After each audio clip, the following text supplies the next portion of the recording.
Aujourd'hui, on parle d'un sujet d'actualité, l'IGP Vin du Québec.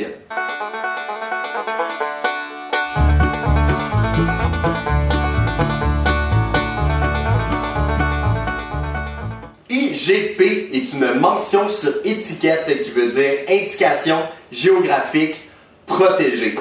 Les indications géographiques protégées servent de façon légale à certifier qu'un produit vient d'un lieu précis. Généralement, partout dans le monde, c'est le gouvernement qui va mettre en place un cahier de charges que le producteur alimentaire va devoir respecter pour avoir la fameuse IGP. Ici au Québec, c'est depuis le 17 novembre dernier que le gouvernement a annoncé la création de l'IGP Vin du Québec.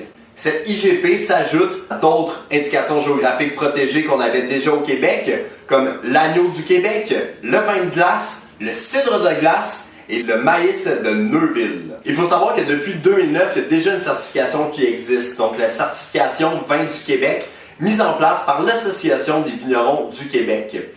La nouvelle IGP va prendre les grandes lignes du cahier de charges déjà mises en place pour cette certification. Les grandes lignes, l'utilisation de Vitis vinifera ou de vignes hybrides. Il faut que la vinification se fasse entièrement directement au vignoble et les vins vont être sujets à des tests de qualité pour savoir s'ils peuvent avoir la mention sur étiquette IGP. L'IGP, qu'est-ce que ça donne? Pourquoi il y a autant de vignerons qui veulent avoir la mention sur étiquette et qu'il y en a d'autres qui en veulent pas?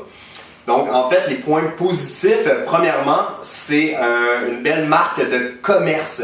Donc, autant pour le Québec qu'à l'étranger, les consommateurs de vin aiment savoir d'où proviennent leurs vins. Donc, l'IGP, en fait, va certifier que le vin est bien et bien fait ici, au Québec.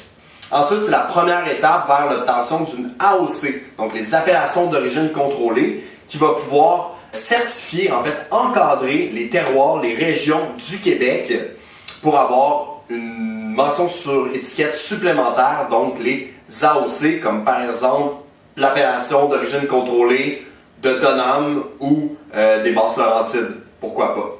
Et pour les points négatifs, bien évidemment, pour avoir l'IGP, donc la mention sur l'étiquette, il y a des frais qui sont reliés à ça. Donc des fois, les vignerons ne sont pas intéressés à débourser encore plus pour avoir une mention sur l'étiquette. Et deuxièmement, ben, les vignerons ils sont obligés de se plier à un cahier de charges précis.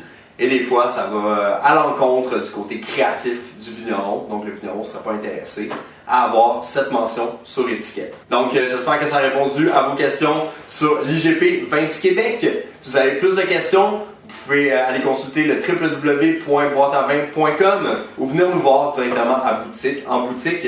Ça fait tout le temps plaisir de vous jaser. Merci, salut!